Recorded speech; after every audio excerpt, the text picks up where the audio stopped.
সুন্দরবনে hit স্ট্রোকে royal Bengal টাইগারের মৃত্যু। বাঘটির বয়স 12 বছর ছিল। সুন্দরবনের খালে মৃত অবস্থায় পাওয়া রয়্যাল বেঙ্গল টাইগারের ময়নাতদন্ত হয়েছে। প্রচণ্ড তাপদাহে হিট স্ট্রোকে বাঘটি মারা গেছে বলে প্রাথমিকভাবে ধারণা করছে ময়নাতদন্তকারী দল।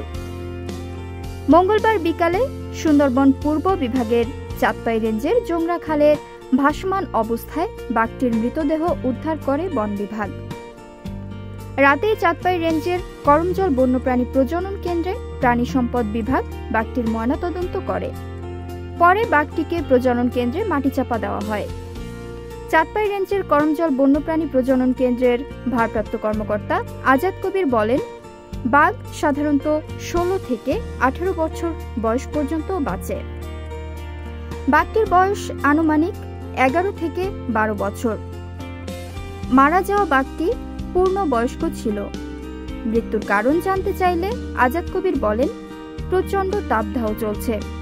হিট স্ট্রোকেও বাঘটির মৃত্যু হতে পারে। বাঘটির দৈর্ঘ্য 7 ফুট 8 ইঞ্চি এবং উচ্চতা 3 ফুট ছিল।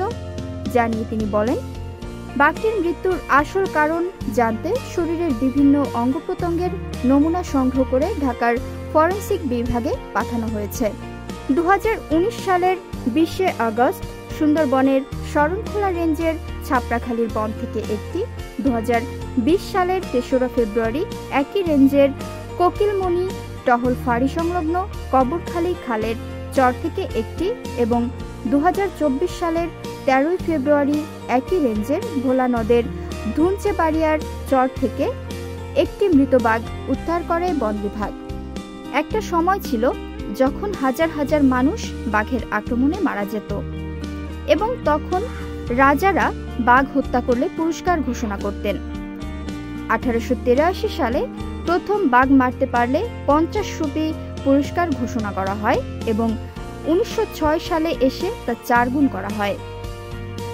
ভারতের বন বিভাগের তথ্য মতে 1881 থেকে 1912 সাল পর্যন্ত 2400 বাঘ মারা গেছে। বাংলাদেশ 2004 সাল থেকে 2025 সালের মধ্যে বেঙ্গল টাইগার সংরক্ষণে বেশ কিছু প্রকল্প হাতে নিয়েছে। তবে এখনো পর্যন্ত এই কার্যক্রমগুলোর ফলাফল উল্লেখযোগ্য নয়। এদিকে 2010 সালে ইন্টারন্যাশনাল টাইগার কনজারভেশন ফোরাম রাশিয়ার একটি শীর্ষ সম্মেলন করে, যেখানে বনাঞ্চলে বাঘ থাকা দেশগুলো 2022 সালের মধ্যে বিশ্বব্যাপী বাঘের সংখ্যা দ্বিগুণ করার প্রতিশ্রুতি দেয়। বৈঠকের সিদ্ধান্ত অনুযায়ী বাঘের আবাসস্থল রয়েছে এমন দেশগুলো প্রতি 4 বছর পর পর অগ্রগতি পর্যবেক্ষণে জরিপ পরিচালনা করতে প্রতিশ্রুতিবদ্ধ। অবশ্য সেই অনুযায়ী বাংলাদেশ জরিপ করলেও বাঘের সংখ্যা বাড়ছে না। অন্যদিকে নেপাল ও ভারতে কিন্তু বাংলাদেশের তুলনায় বিপরীত চিত্র দেখা যাচ্ছে। ভারতের 50টি বাঘ সংরক্ষণ এলাকায় বিশ্বের 80 ভাগ বাঘ রয়েছে। পশ্চিমবঙ্গের সুন্দরবন টাইগার রিজার্ভ তাদের মধ্যে একটি। এটি একই সাথে UNESCO world heritage site. Bharat, Nepal ও ভুটানও বনাঞ্চলকে বাঘ সংরক্ষণ হিসেবে ঘোষণা করেছে।